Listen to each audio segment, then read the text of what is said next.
Youth കോൺഗ്രസിൻ്റെ സംസ്ഥാന ഉപാധ്യക്ഷൻ എബിൻ വർക്കി കോടിയാട്ട് ഇപ്പോൾ നമ്മളോടൊപ്പം ചേരുന്നതാണ്. എന്താണ് ഇവിടെ പ്രതീക്ഷ? എന്താണ് ഇവിടെ വന്നിട്ട് എന്താണ് ഫീൽ ചെയ്തത്? 129ാമത് മാരാമൺ കൺവെൻഷന് എല്ലാവിധ ആശംസകളും നേരുകയാണ്.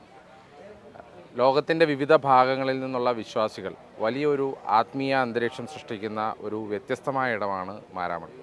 ഇത് കഴിഞ്ഞ കാലങ്ങളിലൊക്കെ തന്നെയും അന്ന് സന്ദർശിക്കുമ്പോൾ എത്രമാത്രം നമുക്കൊരു പോസിറ്റീവ് എനർജിയാണോ ഈ മാരാമൺ കൺവെൻഷനിൽ നിന്ന് ലഭിക്കുന്നത്, അതുതന്നെ അതിൻ്റെ 10 മടങ്ങായി ഇന്ന് ലഭിക്കുന്നു എന്നുള്ളത് വലിയ ദൈവചൈതന്യം ഈ ഒരു മണ്ണിനുണ്ട് എന്നുള്ളത് വെളിവാക്കുന്നതാണ്.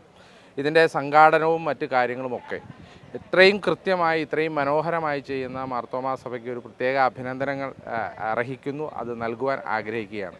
ഒരു വലിയ ആത്മീയ അന്തരീക്ഷം അത് ഈ രാജ്യത്ത് മാത്രമല്ല വിദേശ രാജ്യങ്ങളിൽ നിന്ന് പോലും പ്രതിനിധികൾ വരികയും വിശ്വാസികൾ വരികയും ഇവിടെ വലിയ രീതിയിലുള്ള ദൈവവചനങ്ങൾ പ്രഘോഷിക്കുകയും യുവവേദിയും അതുപോലെ തന്നെ മഹിളാവേദികളുമൊക്കെ ഉണ്ടാവുകയും ചെയ്യുമ്പോൾ നമ്മുടെ രാജ്യത്തിന് തന്നെ മാതൃകയാകുന്ന, നമ്മുടെ രാജ്യത്തിന് തന്നെ പുത്തൻ തേജസ് നൽകുന്ന ഒരു പ്രവർത്തനമാണ് മാരാമൺ കൺവെൻഷനിലൂടെ നൽകുന്നത്. നമ്മുടെ രാജ്യത്തെ ആളുകളൊക്കെ, നമ്മുടെ ജനങ്ങൾക്കൊക്കെ കൂടുതൽ ശുദ്ധീകരിക്കുകയും അവർ ദൈവവചനത്താൽ പുതിയ പാതകൾ, നന്മയുടെ പാതകളിലേക്ക്, ജനാധിപത്യ പാതകളിലേക്ക് വരുവാനും സാധിക്കട്ടെ. ഈ കൺവെൻഷനിലൂടെ ആ സന്ദേശം പുറത്തു വരാൻ സാധിക്കട്ടെ എന്ന് ആത്മാർത്ഥമായി ആശംസിക്കുന്നു.